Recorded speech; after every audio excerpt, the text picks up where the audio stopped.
आपको पता है भारत की सबसे खतरनाक स्पाई कहानियां कौन सी हैं जिनके मिशन आज भी फाइलों में राज बने हुए हैं। अगर आपको सच्ची घटनाओं पर आधारित स्पाई थ्रिलर और जासूसी की कहानियां पसंद हैं, जहां थोड़ा सस्पेंस हो, थोड़ा एक्शन हो और कहानी आपको स्क्रीन से बांधे रखे, तो आप बिल्कुल सही जगह पर आए हैं। आज की वीडियो में हम लाए हैं टॉप 5 स्पाई सस्पेंस और थ्रिलर कहानियां जो आपको एक पल के लिए भी स्क्रीन से हटने नहीं देंगी, खासकर नंबर 5 वाली, जिसे देखे बिना ये वीडियो अधूरी है। और हर वेब सीरीज़ या मूवीज़ के साथ हम आपको बताएंगे कि आप इसे कहाँ देख सकते हैं। तो चलिए बिना किसी देरी के वीडियो को शुरू करते हैं। नंबर 21, एक कहानी है उस जज्बे की जहाँ उम्र छोटी थी लेकिन हौसला इतिहास लिखने वाला था। आज हम बात कर रहे हैं फिल्म 21 की, जो 1971 की इंडिया पाकिस्तान वॉर पर आधारित है और भारत के सबसे कम उम्र के परमवीर चक्र विजेता सेकेंड लेफ्टिनेंट अरुण खेतरपाल की वीरगाथा दिखाती है। 1971 का युद्ध भारत के इतिहास का सबसे अहम युद्ध माना जाता है। इस जंग के बाद बांग्लादेश का जन्म हुआ, लेकिन इस जीत के पीछे अनगिनत जवानों का बलिदान छिपा था और 21 उन्हीं में से एक सच्ची कहानी को पर्दे पर लाती है। फिल्म की कहानी एक युवा आर्मी ऑफिसर के इर्द गिर्द घूमती है जो दुश्मन के टैंकों के सामने भी पीछे हटने से इनकार कर देता है। यहाँ कहानी में ज़्यादा मसाला नहीं, बल्कि सच्चाई, साहस और देशभक्ति को ईमानदारी से दिखाया गया है। फिल्म की सबसे बड़ी ताकत है इसके realistic war presentation. Action scenes नकली नहीं लगते और बैकग्राउंड म्यूजिक हर सीन में रोंगटे खड़े कर देता है। एक्टिंग इतनी नेचुरल है कि आप हर पल उस जवान के साथ जुड़ जाते हैं। हालांकि फिल्म थोड़ी सीरियस है, लेकिन अगर आप देशभक्ति और रियल वॉर स्टोरीज पसंद करते हैं तो ये फिल्म आपको जरूर देखनी चाहिए। इसे IMDb पर 7.1 की रेटिंग मिली है। आप इसे Amazon प्राइम वीडियो पर देख सकते हैं। नंबर 2, सारे जहां से अच्छा। सारे जहां से अच्छा एक भारतीय जासूसी वेब सीरीज है। इसकी कहानी 1970 के दशक पर आधारित है। इसमें एक रॉ एजेंट को एक बेहद खतरनाक मिशन पर भेजा जाता है, जहां उसे दुश्मन देश के एक गुप्त परमाणु साजिश का पता लगाना होता है। मिशन के दौरान एजेंट को नकली पहचान के साथ रहना पड़ता है और हर कदम पर उसकी ज़िंदगी खतरे में होती है। जैसे जैसे कहानी आगे बढ़ती है, उसे समझ आता है कि लड़ाई सिर्फ दुश्मन देश से नहीं, बल्कि सिस्टम के अंदर छुपे गद्दारों से भी है। सीरीज में देशभक्ति, जासूसी, सस्पेंस, इमोशन का अच्छा मिश्रण देखने को मिलता है, जो दर्शकों को आखिर एपिसोड तक बांधे रखता है। IMDb पर इसे 7.2 की रेटिंग मिली है, जो काफ़ी अच्छी है। आप इसे नेटफ्लिक्स पर देख सकते हैं।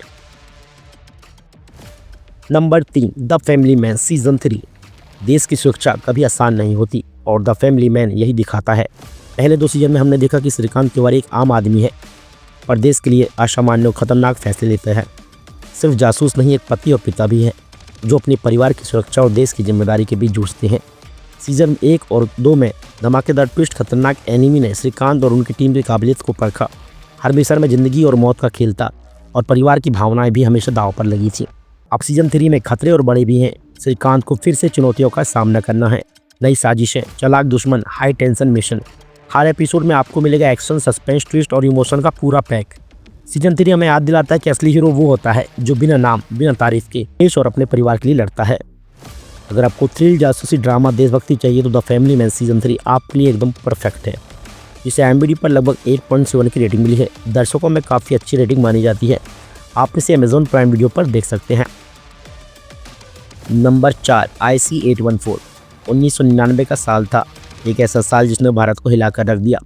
एक सामान्य उड़ान IC-814 नई दिल्ली से कोलकाता और फिर नेपाल होते हुए काठमांडू जा रही थी। लेकिन यह सिर्फ एक उड़ान नहीं थी, यह बन गई एक राष्ट्रीय सुरक्षा और मानवता की परीक्षा। इस उड़ान पर बैठे थे आम लोग जो अपने काम और ज़िंदगी की तरफ जा रहे थे, लेकिन अचानक कुछ हथियारबंद आतंकवादियों ने विमान को हाईजैक कर लिया। उनका मकसद था डर, धमकी, राजनीतिक दबाव। 3 हफ्तों तक चली असली ज़िंदगी की सस्पेंस कहानी, जहां यात्रियों की जान दांव पर थी। भारत सरकार, इंटेलिजेंस एजेंसियां और सुरक्षा बल सभी ने हर संभव कोशिश की ताकि यात्रियों को सुरक्षित वापस लाया जा सके। लेकिन IC-814 की कहानी सिर्फ हाईजैकिंग की नहीं है, यह दिखाती है राजनीति, कूटनीति और इंसानी जज्बे का जटिल हर निर्णय, हर वार्ता और हर मिशन में देश की सुरक्षा और आम लोगों की जान जुड़ी थी। यह वेब सीरीज़ आपको इस असली घटनाक्रम के करीब ले जाएगी। जितना सस्पेंस उतना इमोशन, जितना खतरा उतनी उम्मीद, और यह याद दिलाएगी कि असल हीरो वही है जो बिना नाम, बिना तारीफ के देश और नागरिकों के लिए लड़ते हैं।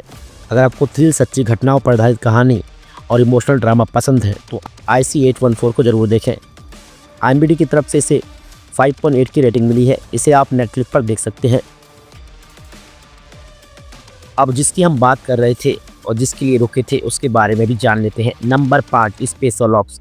क्या आप जानते हैं कि स्पेशल ऑप्स 2 की कहानी पूरी तरह काल्पनिक नहीं है? इस वेब सीरीज की प्रेरणा भारत में हुए आतंकी हमलों से ली गई है, जिनमें संसद पर हुआ हमला एक अहम उदाहरण माना जाता है। कहानी ये दिखाती है कि देश में हमला सिर्फ बंदूक और धमाकों से नहीं, बल्कि अंदर छुपी साजिश, पैसे की मदद और गुप्त योजना से किया जा सकता है। हिम्मत सिंह, जो एक खुफिया अधिकारी है, अपनी टीम के साथ ऐसे लोगों की तलाश निकलते हैं जो देश के भीतर रहकर देश को कमज़ोर करना चाहते हैं। यह सीरीज़ बताती है कि संसद जैसे हमलों के पीछे सिर्फ सामने दिखने वाले चेहरे नहीं, बल्कि एक पूरी साजिश, लंबी योजना होती है। और इसी वजह से स्पेशल ऑप्स 2 सिर्फ मनोरंजन नहीं, बल्कि सच्ची घटनाओं से प्रेरित एक गंभीर और सच्चाई के करीब कहानी बन जाती है, जहाँ